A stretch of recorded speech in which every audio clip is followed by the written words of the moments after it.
sense suggests that any physical support for money has to be uniform, so money can serve as a unit of account, its second role.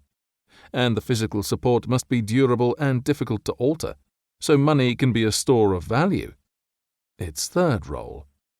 An essential feature to overcome the problem of non-coincidence of wants.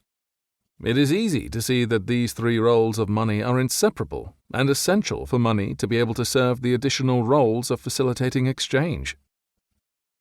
Once an adequate medium that can serve as money has been identified, the obvious first economic question that arises is, how much money is needed for the adequate operation of a market economy? Monetary economics, so far, has not been able to provide a satisfactory answer to this question. Some prominent commentators, even today, argue that whatever stock of gold we have is more than adequate, and all the paper money that has been issued since the abolition of the gold standard is undermining the stability of our market economies. At the other end of the spectrum is a view that has become popular in recent years, namely that since it costs essentially nothing to print, or electronically wire, money, there is no limit to how much money should be printed.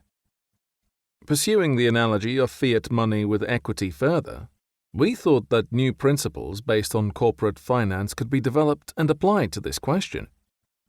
Any company can redenominate its shares via a stock split or reverse stock split, or issue new shares via a seasoned equity offering, essentially for free. But this does not lead companies to issue an infinite amount of shares, for the simple reason that new equity issuance or a stock split does not equate with new value creation. And if there is no new value creation, indeed if there is value destruction, in the process of issuing new shares, then the inevitable consequence is that each share is worth less. Companies, of course, understand this, and, acting in the interest of their shareholders, they issue new shares only if this results in some value creation. Here we have a basic principle of corporate finance that can be applied to monetary economics to better understand what drives money creation. As stimulating and promising as these ideas seemed to us, we had no inkling of how they might be perceived by other economists, by our peers in academia who specialize in finance and monetary economics, or in the wider business and finance communities. We first presented our new analytical framework in a keynote address at the annual meeting of the American Finance Association in January 2016, and received generally positive reviews. But this is almost always the case on these, mostly celebratory, occasions. As happy as we were with the outcome, we could not infer too much from these first responses. Much more significant in our eyes were the responses at a luncheon with Chen Yuan, the former chairman of the China Development Bank, CDB, and other top Chinese policymakers in a beautiful courtyard in Beijing in July 2017. The topic of the luncheon was development finance and the important role of infrastructure investment and urbanization. The CDB, under the leadership of Chen Yuan, of course, played a major role in originating and financing infrastructure investment and urbanization in China and elsewhere in the world.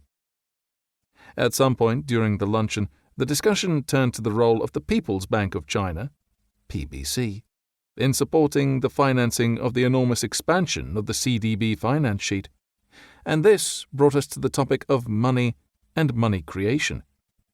Having briefly explained our main premise of fiat money as equity, and pointed out that the effect of increasing money supply depends on how money enters the system, what money buys, we went on to argue that our framework was useful to understand the effects of the money creation of the PBC and CDB to finance infrastructure investment.